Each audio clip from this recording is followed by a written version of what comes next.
Hi, ഇന്ന് good Friday. നിങ്ങൾ ഹൃദയത്തിൽ സൂക്ഷിച്ചിരിക്കുന്ന ഒരാൾക്ക് മാപ്പ് കൊടുക്കാൻ തയ്യാറാണോ?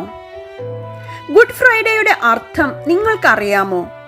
യേശു തനിക്കെതിരായവർക്ക് പോലും മാപ്പ് കൊടുത്തു, അല്ലേ?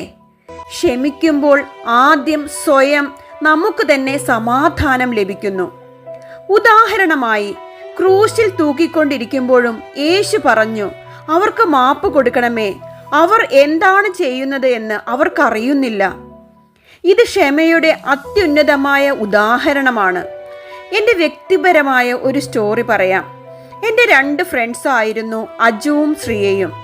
അവരുടെ മാരേജ് കഴിഞ്ഞ് 2 years കഴിഞ്ഞപ്പോൾ എന്തോ മിസ്അണ്ടർസ്റ്റാൻഡിങ്ങിൻ്റെ പേരിൽ വർഷങ്ങളായി ആ ബന്ധം നിശ്ചലമായി. അജുവിൻ്റെ മനസ്സിൽ സമ്മർദ്ദം, ദുഃഖം എല്ലാം ഉണ്ട്. ബട്ട് ഈഗോ കാരണം മാപ്പ് പറയാൻ ഒരുങ്ങിയില്ല. ഗുഡ് ഫ്രൈഡേയുടെ പ്രഭാതത്തിൽ അജു ചർച്ചിൽ പോയി അവിടെ ഫാദർ പറയുന്നത് കേൾക്കുന്നു. ക്ഷമിക്കാനുള്ള ധൈര്യം ഉണ്ടെങ്കിൽ മാത്രമേ നിങ്ങൾക്ക് ആത്മശാന്തി ലഭിക്കൂ. യേശു തൻ്റെ ശത്രുക്കളോട് പോലും ക്ഷമിച്ചു. അത് കേട്ടപ്പോൾ അജുവിൻ്റെ ഹൃദയം അതീവം തളരുന്നു. വീട്ടിൽ വന്ന ഉടനെ ശ്രീയയ്ക്ക് ഒരു മെസ്സേജ് അയച്ചു. സമ്മതിക്കും അല്ലെങ്കിൽ ഇല്ലേ, എനിക്ക് ക്ഷമ ചോദിക്കണം. ഞാൻ ക്ഷമ ചോദിക്കുന്നു. എനിക്ക് പിഴവ് സംഭവിച്ചു. എനിക്ക് മാപ്പ് തരൂ ശ്രീയ. ശ്രീയയുടെ മറുപടി വന്നു. ഇതായിരുന്നു ശ്രീയയുടെ മറുപടി: നിന്നെ എനിക്കും മിസ് ചെയ്യുന്നു. നമുക്ക് വീണ്ടും ഒന്നിക്കാം. അവരുടെ ഇടയിലുണ്ടായിരുന്ന ഈഗോ മഞ്ഞുകണം പോലെ അലിഞ്ഞ് ഇല്ലാതായി. ഹൃദയങ്ങൾ വീണ്ടും ഒന്നു ചേർന്നു. ഈ ഗുഡ് ഫ്രൈഡേ ഒരാളോടെങ്കിലും മാപ്പ് കൊടുക്കാൻ നിങ്ങൾ ശ്രമിച്ചോ? മാപ്പ് കൊടുക്കുന്ന വ്യക്തി തന്നെയാണ് അതിൻ്റെ ഏറ്റവും വലിയ ലാഭം ലഭിക്കുന്നത്. മറ്റുള്ളവരോട് ക്ഷമിക്കുക എന്നത് അത്ര എളുപ്പമുള്ള കാര്യമല്ല.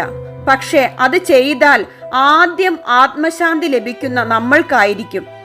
ക്ഷമിക്കുമ്പോൾ മോചിതമാകുന്നത് നിങ്ങൾ തന്നെയാണ്. ഈ ഗുഡ് ഫ്രൈഡേ മറ്റുള്ളവരോട് ക്ഷമിക്കാനുള്ള ധൈര്യം കാണിക്കൂ. അത് നിങ്ങളുടെ മനസ്സിന് സ്വാതന്ത്ര്യം നൽകും. ഈ ഗുഡ് ഫ്രൈഡേ നിങ്ങൾ മാപ്പ് പറയുമോ? ക്ഷമിക്കുക, മോചിതമാകുക. ക്ഷമിക്കുന്നവനിൽ ദൈവം ജീവിക്കുന്നു. അഗാധമായ ക്രിസ്തുവിൻ്റെ സ്നേഹവും ക്ഷമയും നമ്മളിൽ പകർന്നു നൽകുമ്പോൾ നമ്മുടെ ആത്മാവിൽ സത്യമായ സമാധാനവും പ്രകാശവും നിറയുന്നു. ഈ ഗുഡ് ഫ്രൈഡേയിൽ നമുക്ക് എല്ലാവരെയും മനസ്സിൽ നിന്ന് ക്ഷമിച്ച് ഒരു പുതിയ ആത്മീയ പുനരുദ്ഭവം തുടങ്ങാം. ക്ഷമിക്കുന്നത് നമ്മളെ ഇല്ലാതാക്കി മാറ്റുന്നില്ല, പകരം നമ്മെ കൂടുതൽ മനുഷ്യരാക്കി മാറ്റുന്നു. ഇന്ന് നമ്മൾ ക്രിസ്തുവിൻ്റെ വലിയ സ്നേഹവും അതിനിടെ ഒളിഞ്ഞിരിക്കുന്ന അതീവ ശക്തിയുമുള്ള ഓർമ്മപ്പെടുത്തലാണ് സ്വീകരിക്കുന്നത്. എന്താണത്? ക്ഷമയുടെ ശക്തി. Keep going. എൻ്റെ ഈ വീഡിയോ ഇഷ്ടമായെങ്കിൽ ലൈക്ക് ചെയ്യാനും ഷെയർ ചെയ്യാനും കമൻറ്റ് ചെയ്യാനും മറക്കരുതേ. Comment your thoughts. Thank you.